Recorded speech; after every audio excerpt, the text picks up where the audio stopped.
सबको जय मसीह की। प्रभु यीशु के सुंदर नाम में आप सबको बहुत ऐसे आशीष मिले। मेरे प्रियो, मैं विश्वास करती हूँ कि मेरे परमेश्वर ने आप सभी को भला चंगा रखा होगा, तो सारी आदर महिमा परमेश्वर को मिले। तो मैं आपके सामने आज एक और वीडियो लेके आई हूँ जो है पुनर्जन्म के बारे में, कि ये पुनर्जन्म लोगों का मानना है। दूसरे लोग तो मानते हैं, लेकिन कई विश्वासी भी इस बात को मानते हैं, लेकिन ऐसा कुछ नहीं है। बाइबल में ऐसा कुछ नहीं लिखा है। उसके लिए मैं आपके सामने एक वचन पढ़ देती हूँ। सबोपदेशक उसका 12 अध्याय और पद 7। सबोपदेशक चैप्टर 12 वर्स 7 लिखा है, जब मिट्टी ज्यों की त्यों मिट्टी में मिल जाएगी और आत्मा परमेश्वर के पास जिसने उसे दिया लौट जाएगी। तो ये आत्मा किसने दी है? ये आत्मा हमारे परमेश्वर ने हमें दी है, जो जितने समय के लिए हमें यहाँ दिया हुआ है संसार में, उतना समय अपना टाइम काट के वो वापस परमेश्वर के पास चली जाएगी, और उसका दोबारा जन्म होने का कोई सवाल ही पैदा नहीं होता। तो इसका मतलब ये है कि हम सभी को समझना बहुत ज़रूरी है कि जो पुनर्जन्म है ऐसा कुछ नहीं होता, तो वापस जन्म होने का सवाल ही पैदा नहीं होता। मनुष्य के लिए एक बार पैदा होना, एक बार मरना और एक बार न्याय होना जरूरी है। उसके बाद वो पृथ्वी पर नहीं आते। लेकिन कुछ लोगों का कहना है कि 1,84,000 यूनी ये बातें बाहर चलती है, लेकिन मसीहत में नहीं चलती। मसीहत में ऐसा कुछ नहीं है कि जो कुछ लोग कहते हैं कि योनि पर योनि के ऊपर, नहीं, ऐसा कुछ नहीं है बाइबल में। और जन्म कुछ लोग कहते हैं कि ये हमारा आखिरी जन्म है, मनुष्य की ये आखिरी जन्म है। हम उसके पहले ये थे, वो थे, और सब बाहरी बातें हैं। ऐसा कुछ नहीं है। मनुष्य का सिर्फ एक बार जन्म होता है, एक बार मृत्यु होती है, और एक बार न्याय होना तय है। तो हमारा ये आखिरी जन्म मनुष्य के रूप में ऐसा कुछ नहीं है। क्या पिछले जन्म में कुत्ता, शेर, बिल्ली ऐसे थे? ऐसा कुछ नहीं है। बाइबल हमें ऐसा कुछ नहीं बताती, क्योंकि वचन साफ साफ लिखा है कि मिट्टी ज्यों की त्यों मिट्टी में मिल जाएगी और आत्मा परमेश्वर के पास जिसने उसे दिया लौट जाएगी। साफ वचन लिखा है। तो आप ये सब बातें को कैसे मान सकते हो मेरे प्रियो? है ना, ऐसा कुछ नहीं है। आप इन सब बातों को नहीं मान सकते। तो इसका कोई ठोस प्रमाण नहीं। लेकिन मैं एक चीज और बोलूंगी, अगर हम दोबारा जन्म ले सकते हैं तो हम इस जन्म में नैतिकता में क्यों चल रहे हैं? अगर आप कहते हैं ना कि हमारा ये दूसरा जन्म है, ये लास्ट जन्म है, तो अगर ऐसा है तो हम हमारे जो ये जन्म मिला है, हम उसकी नैतिकता में, उसकी सच्चाई को लेकर क्यों चलते हैं? क्यों हमें परमेश्वर का डर भय बना रहता है कि हमें अगर इसमें हम मतलब परमेश्वर के साथ ईमानदारी से नहीं चलेंगे तो हमें हम नरक भोगेंगे? क्यों? अगले इससे पहले जन्म में या इसके आने वाले जन्म में आप ठीक तरह से कर्म करिए, शायद आपके हिसाब से स्वर्ग मिल जाए। तो मेरे प्रियो, ऐसा कुछ नहीं है। तो आपके हिसाब से होता है कि हम दोबारा जन्म ले सकते हैं, तो हम इस जन्म में नैतिकता में क्यों चल रहे हैं? ना, मैंने आपसे बात की, सच्चाई पे क्यों चल रहे हैं? मनमानी कर लेते, आप जैसा चाहो वैसा जीवन जी लेते, क्यों नहीं जी लेते? फिर हमें परमेश्वर का डर क्यों दिया जाता है? फिर हमें क्यों कहा जाता है कि ऊपर बैठा परमेश्वर सब देख रहा है? फिर हम नैतिकता में क्यों चल रहे हैं? अगर हमें अगला जन्म मिल रहा है तो चाहो जैसा चाहो वैसे जी सकते हो ना आप। सो ये बातें ऐसे बताती है कि ऐसा कुछ नहीं है, ये सब रॉन्ग है। तो एक ही जन्म है और आपको इसका हिसाब परमेश्वर को जरूर से एक दिन देना होगा, और वो परमेश्वर के पास वापस लौट जाएगी। अपने ईमानदारी से जीवन जिया है, परमेश्वर उसका न्याय करेगा, और आपके पास उसको दिया हुआ वो आत्मा वो वापस परमेश्वर के पास चली जाएगी। कुछ लोग कहते हैं कि पुनर्जन्म होता है, और उन्हें साबित करने के लिए ले बोला तो उन्होंने क्या साबित किया आपको पता है? उन्होंने साबित किया है कि कोई नाना नानी या दादा दादी या पड़ोसी कोई मर जाता है, हूबहू उसके शक्ल में या उसके जैसे चाल चलन में या उसके बोलने में बिल्कुल वैसा ही अगले दिन जैसा वो बच्चा पैदा होता है कोई, तो कहते हैं ये उसकी आत्मा है, वो जो मर गया है उसकी आत्मा है, चाहे वो नाना नानी का हो, दादा दादी का हो, पड़ोसी का, ये उसकी आत्मा है। मेरे प्रियो, मैं आपसे सवाल करना चाहती हूँ, अगर ये उसकी आत्मा है तो उस बच्चे की आत्मा कहाँ है? क्योंकि सबके पास एक आत्मा है। तो आप बताइए, मेरा सवाल ये है कि उस बच्चे की फिर आत्मा कहाँ है? तो कॉमन सेंस की बात है ना, जब उनके दादा दादी की आत्मा उसके अंदर आ गई तो उस बच्चे की आत्मा कहाँ चली गई? तो आप ये सोचिए।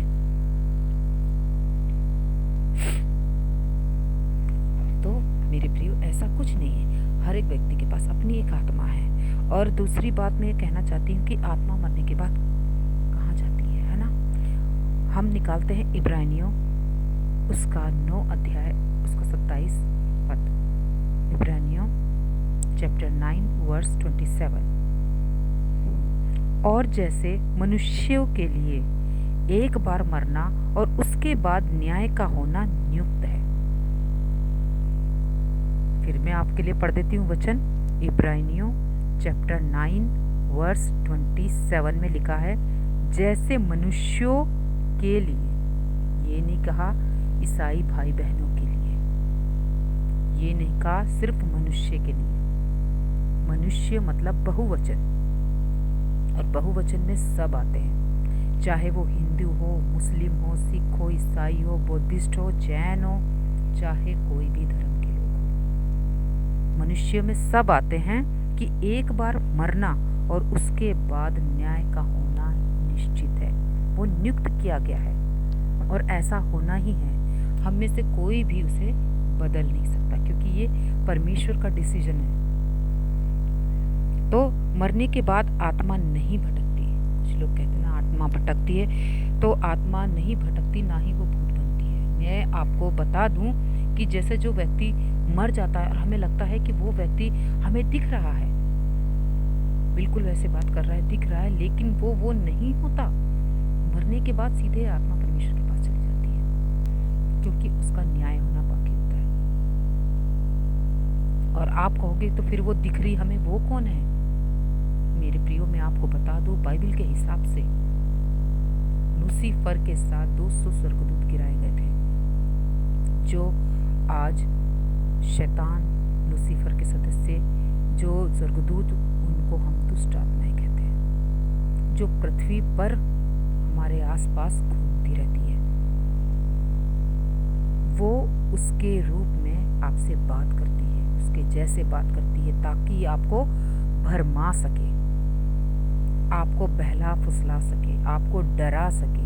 शैतान का तो काम ही यही है कि वो परमेश्वर के लोगों को, परमेश्वर के बेटे बेटियों को परेशान कर सके और उन्हें अपने में मिला सके, उनको अंधभक्ति में मिला सके।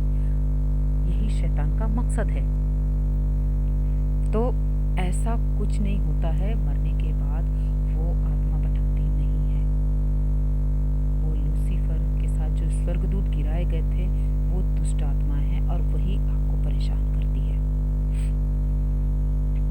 जिस तरह से इस वचन पर हमने अभी पढ़ा, इब्रानियों 9 का 27 में अभी हमने पढ़ा कि जैसे मनुष्य के लिए एक बार मरना और उसके बाद न्याय का होना नियुक्त है। तो या तो फिर आप गलत हो या तो फिर ये वचन गलत है। तो मेरे प्रियो, ये बताइए कि हम गलत हो सकते हैं, लेकिन क्या ये वचन गलत हो सकता है? बिल्कुल भी नहीं। ये वचन बिल्कुल भी गलत नहीं हो सकता है ना। जैसे मैं आपको एक उदाहरण दे देती हूँ कि जैसे हम कोई जैसे पिक्चरों में ले लो आप, है ना, या सांसारिक जीवन में भी देख लो कि लोग चलो दूसरों की इर्मिक करते, दूसरों की नकल उतारते हैं और हूबहू उसके जैसे बातें करते, उसके जैसे बोलते, चलते, दिखते, उसकी नकल उतारते हैं ना। उसी तरह लूसीफर की जो 7 स्वर्गदूत गिराए गए थे, दुष्ट आत्माएं भी नकल उतारती है। वचन भी तो बताता है कि क्या कोई दूसरा ईश्वर है ना? आपको पता है एक संसार का ईश्वर, और एक ज्योतिमय प्रकाश प्रभु यीशु, तू ईश्वर है। तो हमें किसकी सुनना है? हमें परमेश्वर की सुनना है। तो मेरे प्रियो, कभी भी इस बात को लेकर डरना नहीं कि हमें वो दिखाई दे रही है। उसको डांटो प्रभु यीशु के नाम से, क्योंकि वो आपको भरमाने के लिए आई है, आपको डराने के लिए आई है, आपको वचन में आगे बढ़ने नहीं देगी। इसलिए आप उसको डांटिए और उसको भगाइए, क्योंकि आप इमोशनल होकर वो मेरा प्रिय है, मेरा ये है, मेरा वो है करके जाके उनको उन पर विश्वास मत कीजिए। इसके लिए मैं आपके सामने वचन भी रख दूंगी। तो उसी तरह दुष्ट आत्मा उस मरे हुए व्यक्ति की तरह करता है जो बाइबिल कहती है कि ये झूठ का बाप है। मेरे प्रियो, मैं आपको यही बताना चाहती हूँ कि वो दुष्ट आत्मा बिल्कुल उन्हीं के जैसे करेगी जो आपका सदस्य इस दुनिया में नहीं रहा, मर गया, और आपको ऐसा लगता है कि वो हमें दिखती है ना? तो ऐसा कुछ नहीं है। हमारा प्रिय मर के परमेश्वर के पास चला गया, उसकी आत्मा चली गई है, और जो आपको दिखती है वो दुष्ट आत्मा है। तो चौकस रहिए, सावधान रहिए दुष्ट आत्मा से। तो बाइबिल कहती है, और इसके लिए मैं वचन भी रख दूंगी कि यूहन्ना 8:44, जॉन चैप्टर 8 वर्स 44 में लिखा हुआ है। मैं आपके लिए पढ़ देती हूँ।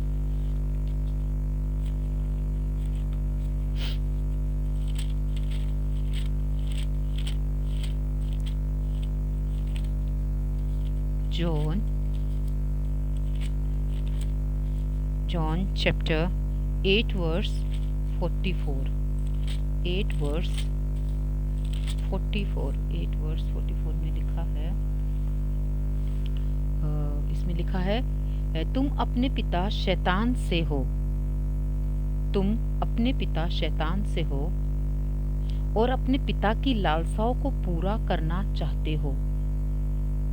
वह तो आरंभ से हत्यारा है और सत्य पर स्थिर ना रहा, क्योंकि सत्य उसमें है ही नहीं। जब वह झूठ बोलता है तो अपने स्वभाव से ही बोलता है, क्योंकि वह झूठा है, वरन झूठ का पिता है। तो मेरे प्रियो, मैंने आपके लिए ये वचन पढ़ दिया कि वो आरंभ से ही झूठा है, आरंभ से ही हत्यारा है ना? मैंने आपको अलग से अपने मन से कोई बात नहीं बताई है, बल्कि जॉन चैप्टर 8 वर्स 44 में लिखा हुआ है। यूहन्ना उसका 8वां अध्याय वचन 44 में लिखा हुआ है कि वो झूठ का पिता है, और उसके अंदर सच्चाई तो है ही नहीं, ईमानदारी तो है ही नहीं। शुरू से उसने परमेश्वर के साथ धोखा किया, तो वो क्या आपके साथ और मेरे साथ धोखा नहीं करेगा?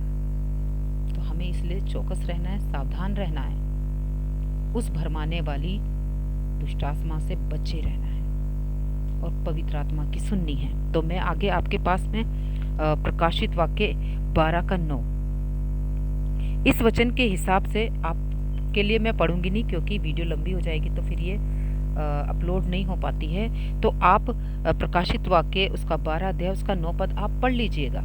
उसमें क्या लिखा हुआ है उसका अर्थ मैं बता देती हूँ। इस वचन के हिसाब से मरने के बाद आत्माएं पृथ्वी पर नहीं रहती, क्योंकि सारी पृथ्वी को भरमाने वाला शैतान, जिसको लूसीफर कहते हैं, उसके साथ जो दूत गिराए गए थे, जिसको दुष्ट आत्मा कहते हैं, इसके बारे में मैंने आपको बता दिया है पहले भी, है ना? अगर कोई कहता है कि जैसे मेरी आंटी या मेरे अंकल मर गए, उनकी आत्मा दिखाई दी या सुनाई दी, जैसे मैंने आपको बताया है, तो ये दुष्ट आत्माएं उनकी नकल कर रही होती है। मेरे प्रियो, ऐसा हो ही नहीं सकता। और बाइबल में साफ लिखा हुआ है कि एक बार मरना, एक बार न्याय होना, एक बार जन्म, एक बार मरना और एक बार न्याय होना का तय है। मरने के बाद वो सीधे परमेश्वर के पास जाती है। तो ऐसा कुछ भी नहीं है, वो दुष्ट आत्मा है जो आपको भरमा रही है। और कुछ लोग कहते हैं कि जन्म से पहले जैसे बच्चे मर जाते हैं ना, तो फिर उनका क्या? वो भी नहीं भटकती है मेरे प्रियो, वो भी सीधे परमेश्वर के पास जाती है। जैसे कोई ट्रेन के नीचे मर गया, आप बोलते हादसे में, या किसी ने सुसाइड कर लिया, ऐसा कुछ भी नहीं है। चाहे वो जैसे भी मृत्यु से मरा हो, धोखे से, जानबूझ के, या कैसे भी बुरी मौत से मरा हो, लेकिन उसकी आत्मा परमेश्वर के पास ही जानी है, वो भटकेगी नहीं। भटकने वाली दुष्ट आत्माएं पृथ्वी पर है हमारे आसपास। तो इस बात को आपको जाना है। 200 स्वर्गदूत गिराए गए हैं लूसीफर के साथ, वही हमें भरमारी है। मेरे प्रियो, इस बात को आप जरूर करके अपने माइंड में रखिए और वचन को पढ़िए। जब तक आप वचन नहीं पढ़ेंगे आपको ज्ञान कहाँ से आएगा, है ना। तो ऐसा कुछ नहीं है, इसका वचन ये है कि जो हमने अभी पढ़ा आपके लिए, है ना। विश्वासी लोग भी ऐसा करते हैं।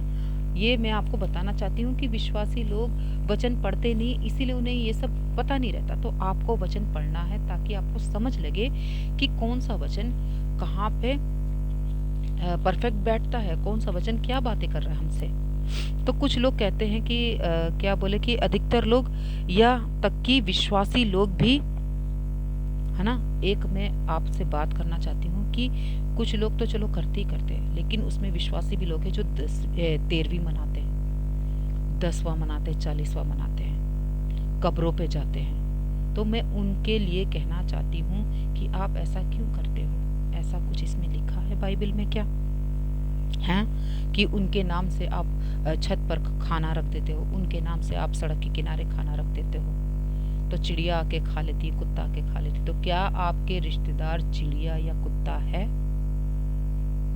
मेरा क्वेश्चन है आपसे। आप बताइए, आपके हिसाब से क्या वो चिड़िया है या कुत्ता है या कोई जानवर है? मेरे प्रियो, मेरे भाई और बहनों, मैं यही बताना चाहती हूँ कि मनुष्य का एक बार जन्म, एक बार मृत्यु और एक बार न्याय का होना तय है। मरने के बाद आत्मा सीधे परमेश्वर के पास जाती है। तो ये अपने माइंड में बिठा लीजिए। और अगर आपको पता नहीं तो मेरे वीडियो को दोबारा रिवाइंड करके आप वचन को नोट कीजिए और उसको बाइबल में से पढ़िए। तो आप मेरे को बताइए, आजकल इतनी टेक्नोलॉजी आ गई है, इतने कुछ आ गए हैं, तो जब वो हमें इतना कुछ सिखा रहे समझा रहे, तो आप क्यों ज्ञानवान नहीं बन रहे? आप क्यों पीछे रह जा रहे हो? आप भी तो आगे बढ़िए, आप भी तो ज्ञानवान बनिए ना वचन के हिसाब से, इस संसार के हिसाब से। आप भी नॉलेज लाइए बाइबल को पढ़ने का और सही तरीके से। अब आप ये कहोगे कि एलिशा जब उसके ऊपर बच्चे के ऊपर लेट गया था तो वो मतलब जिंदा हो गया, तो ये वो एक घटना थी जो हम पुराने नियम में देखते हैं। वो सारी ऐसी घटनाएं थी जो उस समय परमेश्वर ने चाहा था। जैसे साउल को सामुएल की आत्मा को बुलाया था, वो भी परमेश्वर की इच्छा थी। उसके बुलाने से पहले, वो टोटके करने वाली के करने से पहले ही परमेश्वर ने सामुएल को बुलाया था ताकि शाऊल को बता सके। तो वो परमेश्वर की इच्छा थी, ना कि उस जादू टोना करने वाली महिला के करने से आए हैं। वो परमेश्वर की इच्छा थी। इसलिए तो ऐसे बहुत सी घटना हैं जो परमेश्वर की इच्छा से, और वो परमेश्वर की इच्छा से कुछ भी हो सकता है। जैसे मूसा ने पत्थर पर लाठी मारा तो पानी निकला। तो आप बताइए आजकल ऐसा क्यों नहीं होता है? हम भी तो एक पत्थर लगा सकते हैं ना घर में। हमें टंकियां, पानी, फिर ये सब करने की क्या जरूरत है? पत्थर में मारो पानी लो, पत्थर में मारो पानी लो। तो अपना लॉजिक मत लगाइए, लॉजिक लगाना छोड़ दीजिए। ये परमेश्वर की इच्छा है, उसकी योजना है। अगर वो जो चाहे वो वैसा कर सकता है, तो आप और मैं कौन होते हैं जो उसके वचन के अनुसार जाने की जगह उसके वचन के खिलाफ जाएंगे? तो ऐसी बहुत सी बातें हैं जो घटना के रूप पर, घटना के तौर पर हमें समझाने के लिए बताई गई है। और उस समय उन घटनाओं का होना बहुत जरूरी था, शायद इसलिए परमेश्वर ने ऐसे काम किए। और आज भी वो चाहे तो ऐसा कर सकता है अगर उसकी योजना होगी तो। आप और मैं अपना दिमाग फालतू बातों में लगाकर समय वेस्ट ना करें, बल्कि वचन के हिसाब से आगे बढ़िए। तो मेरा आज का वीडियो यही था कि मैं आपको बता दूं, क्योंकि अभी 2 नवंबर गया, हाँ, तो उसमें क्रिश्चियन लोग क्या कहते हैं, कब्रिस्तान जाके सफाई करते हैं, फूल वगैरह चढ़ाते हैं, उनसे बातें तक करते हैं, दुआ करते हैं। बताइए, वो मर गए हैं, चलो एक नियम के हिसाब से क्रिश्चियन में दफना दिए, बस बात खत्म। तो उसके आगे हम क्या कर सकते हैं? उनका न्याय होगा उनके कर्म के हिसाब से, है ना। तो आप जाकर वहाँ प्रेयर करोगे, आप जाके फूल चढ़ाते रहोगे, तो ये एक मूर्ति पूजा के बराबर है। मैं आपको बता दूं, ये एक मूर्ति पूजा के बराबर है। तो मेरे प्रियो भाई और बहनों, मेरे विश्वासियों, ऐसा मत करिए। आप मसीह में हो, आप एक सच्चे विश्वासी हो, सच्चे जीवित परमेश्वर को जानते हो। हमारा परमेश्वर, हमारा प्रभु यीशु मरा हुआ नहीं है, वो जीवित है। तो हम जीवते परमेश्वर की उपासना करते, जीवते परमेश्वर की आराधना करते, हम मुर्दों के पास कैसे जा सकते हैं? तो इस बात को आप ध्यान रख के सुन लीजिए। और अगर आपको समझ में ना आए तो ये वीडियो को दोबारा अपलोड करके, वीडियो को दोबारा रिवाइंड करके सुन सकते हो, देख सकते हो। तो परमेश्वर इस सुंदर वचनों के द्वारा, सुंदर बातों के द्वारा आप सबको बहुत से आशीष दे। सबको जय मसीह की।